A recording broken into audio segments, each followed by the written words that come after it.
భద్రాద్రి కొత్తగూడెం జిల్లాలోకి పెద్ద పులి ప్రవేశించింది. పినపాక, ఇల్లందు, కొత్తగూడెం అటవీ ప్రాంతాల్లో తిరుగుతున్నట్లుగా గుర్తించారు ఫారెస్ట్ సిబ్బంది. అక్కడి నుంచి గుండాల, ఆళ్లపల్లిలోకి వచ్చే అవకాశం ఉందని చెప్పారు. అడవుల సమీపంలో ఉన్న ప్రజలు అప్రమత్తంగా ఉండాలని హెచ్చరికలు జారీ చేశారు. దీనికి సంబంధించి మరింత సమాచారం మా ప్రతినిధి భూపాల్ అందిస్తారు. భద్రాద్రి కొత్తగూడెం జిల్లాలోకి పెద్ద పులి ప్రవేశించినట్లుగా వార్తలు వస్తున్నాయి. ఈ మేరకు ఫారెస్ట్ అధికారులు కూడా అనధికారికంగా ధృవీకరిస్తున్నారు. ఇప్పటికే అటు ఆదిలాబాద్ జిల్లా నుంచి కరీంనగర్ జిల్లా మీదుగా, అదేవిధంగా ఉమ్మడి వరంగల్ జిల్లా నుంచి భద్రాద్రి కొత్తగూడెం జిల్లాకు కూడా వచ్చినట్లుగా సమాచారం ఉంటుంది. ఇదంతా కూడా అటవీ ప్రాంతం. ప్రధానంగా మనకు తెలుసు. అయితే నిన్న ఒక ప్రకటన జారీ చేశారు. రేగల్ల, ఆళ్లపల్లి ఈ రెండు ఫారెస్ట్ రేంజ్ పరిధిలో పెద్ద పులి తిరుగుతున్నట్లుగా ఫారెస్ట్ అధికారులకు కొంతమేరకు సమాచారం వచ్చింది. ఈ నేపథ్యంలో అటవీ ప్రాంతంలోకి పశువులని, మేకలని తీసుకుని వెళ్ళొద్దు, అటవీ ప్రాంతంలో అనుమతి లేకుండా అంటే ప్రజలు ఎవరు కూడా ఆ ప్రాంతానికి వెళ్ళవద్దనేది హెచ్చరికలు ఇప్పటికే జారీ చేసిన పరిస్థితి ఏర్పడింది. వెంకటాపురం మండలం అబ్బాయిగూడెం పరిసర ప్రాంతాల్లో పెద్ద పులి తిరిగినట్లుగా ఆనవాళ్లు లభించాయి. దీనికి సంబంధించి కూడా పాదముద్రలు కూడా లభించాయి.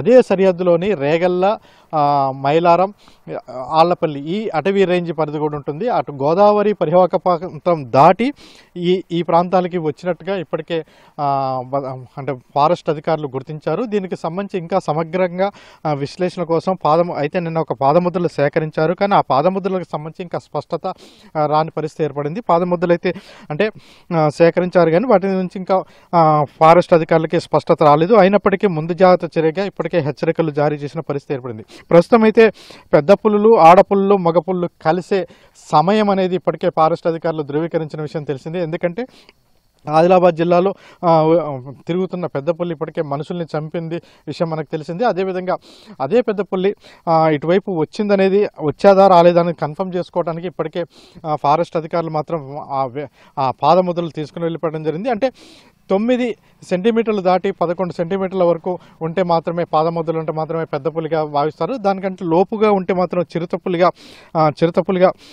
భావిస్తారు. ఈ నేపథ్యంలో పెద్ద పులి తిరిగిన ఆనవాళ్ళు, వాటికి సంబంధించిన పాదముద్రలు అన్నీ కూడా ఫారెస్ట్ అధికారులు అయితే తీసుకున్నారు. తీసుకొని వాటిని పరిశీలన కోసం అయితే పంపించారు. ఇది ఇంకా అధికారికంగా కన్ఫర్మ్ చేయాల్సిన అవసరం ఉంది. వన్యప్రాణులు ఎక్కువగా ఉండటంతో ఇటువైపు కూడా పెద్ద పులి వచ్చే అవకాశం ఉంటుంది. ఆ ఉద్దేశంతో చాలా జాగ్రత్తగా ఉండాలని ఇప్పటికే అధికారులు హెచ్చరికలు జారీ చేసిన పరిస్థితి ఏర్పడింది. కెమెరా పర్సన్ పృథ్వీతో భూపాల్, ఎన్టీవీ, రేగల్ల అటవీ ప్రాంతం నుంచి భద్రాద్రి కొత్తగూడెం జిల్లా.